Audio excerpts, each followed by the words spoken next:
Please start clapping right now for Mr. Simon Edgett.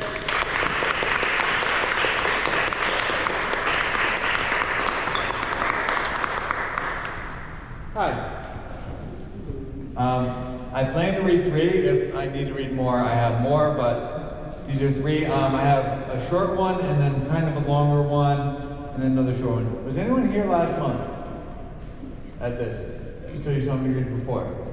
Okay, I'll say a little bit about that after my first poem, but this first one, I wrote this one maybe last week, so this is a fairly newer poem. It's short.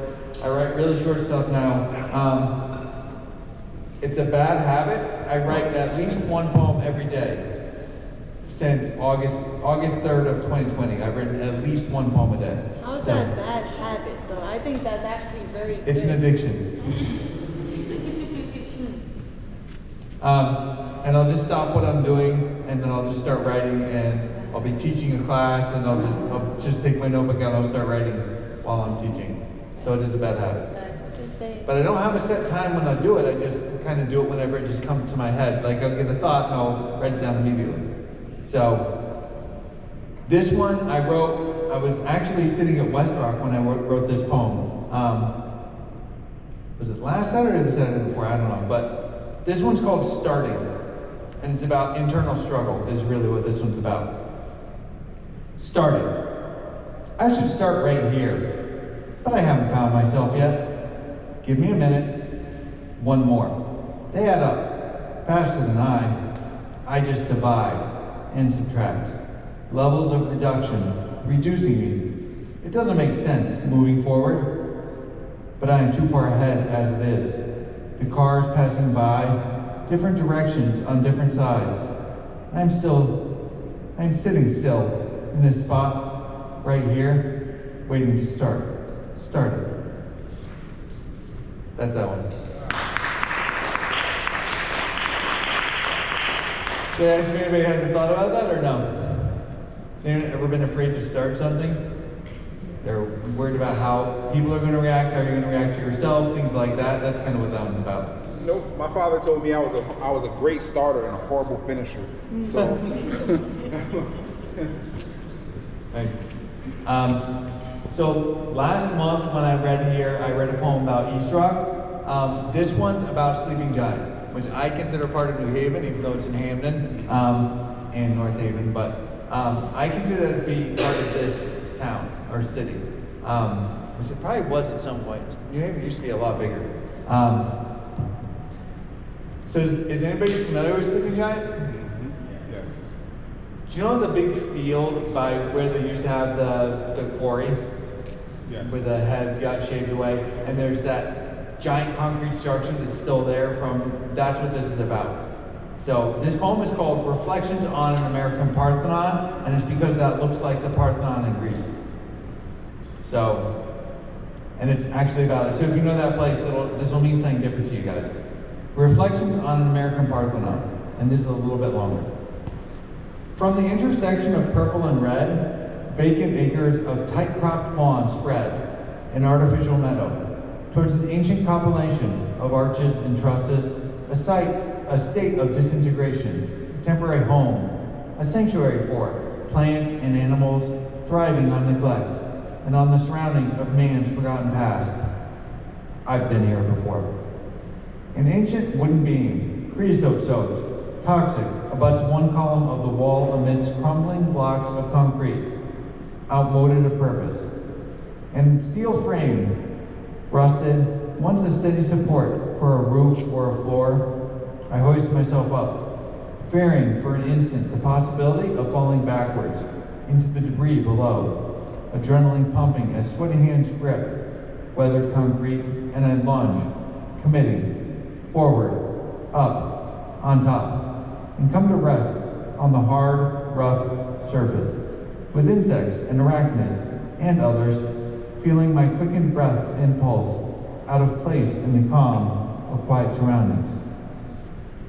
This place is haunted by the ghosts of machines, by cricket hum, by lawnmower whir, who can't wait until next spring to continue their songs. Signs of life here, echoed in invasive true blue krylon, etchings on stark industrial pylons, vandals attacking vandals, introduced species of weeds, claim territory that ground once blanketed by weaker native greenery.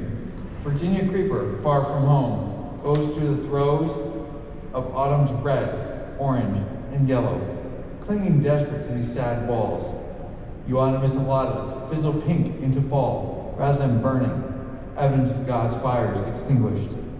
And among these invaders, melancholy natives, raspberry brambles, sumac, blooming aster, blend into the common theme of dilapidation and despair. Halfway up the wall, furry remnants of sturdy vines give evidence of attempts of nature to reclaim, arrested by past winter winds. Irregular rectangular cubes of broken concrete, imprinted with the molds of bygone purpose, repeated wave pattern of corrugated aluminum, or vacant tube of rebar, form an irregular heap amidst these rogue plants. Across one rippled block, a snake undulates, her back a sequence of black and white stripes, perhaps a juvenile milk snake, Lampropeltis triangulum, and conforms to the steady configuration of rough, rounded peaks and troughs. I feel an urge to jump down from my perch, this moss-capped wall, for a closer look, but I think better of it, and watch from a distance as she slips off the block, disappearing into a thick twist of matted weeds and warmth of the ground. And I am left with the sounds of crickets and light wind blowing through crisp edges of yellowed maple leaves brushing back and forth against each other until they can bear it no longer, relinquish a tentative grip, and fall for the only time into eternity. I've been here before. And from a distance, the ebb and flow of deep automotive buzz, engines and tires on asphalt highways encroaches on this site where nature tries to start over. Reflections on the American Parliament. All right.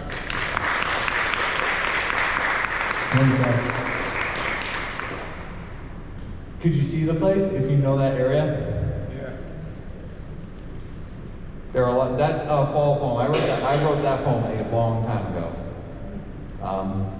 Before I met my wife, actually. So that was before 2006. I used to hike there all the time. I still go there, but I don't go there as much. So this last one is, again, a shorter one. I wrote this a couple weeks ago. This one's called Perfect. And this is not about internal struggle. This is about struggle in relationships. Like, people don't know each other. People can never truly know each other, right? At least in my mind. So this is called Perfect. Perfect is not this, filled with false beliefs.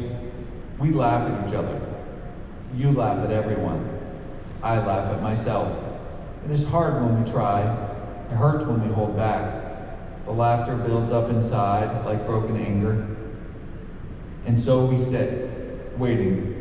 I long to tell you, but you are so far from here, even when you are here. I remember when words used to be enough, held together, falling apart. Seems like nothing is either anymore, together or apart, held or falling. Perfect. Thanks, guys.